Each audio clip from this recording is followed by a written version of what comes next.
कंबोज एक व्यवस्था करणारा व्यक्ती आहे. व्यवस्था आदित्य साहेब जरी त्यांचे ते गेले असेल तरी लगेच मोहित कंबोज फार चांगला फार मोठा आहे असं ते मोहित म्हणणार नाही. मला असं वाटतं मोहित कंबोज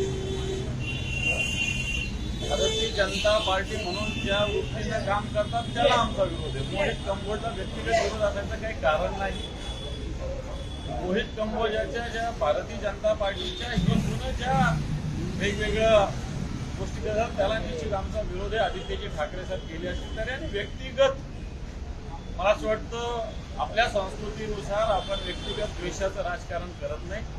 म्हणून एखाद्या लहान मुलांच्या पार्टी असेल त्या वाढदिवसाच्या निमित्तानं किंवा एखाद्या व्यक्तींकडे त्याच्यात जाणं त्याच्यात राजकारण करणं मला असं वाटतं योग्य नाही. आपल्या महाराष्ट्राच्या कल्चरमध्ये अशा पद्धतीनं एकमेकांची व्यक्तिगत द्वेष न ठेवता एकमेकांशी एक मला असं वाटतं मानवतेच्या माणुसकीच्या नात्यांना संपर्क ठेवणं आपली परंपरा आहे. मला वाटतं ती जपण्याचा प्रयत्न आदित्य साहेबांनी केलेला आहे.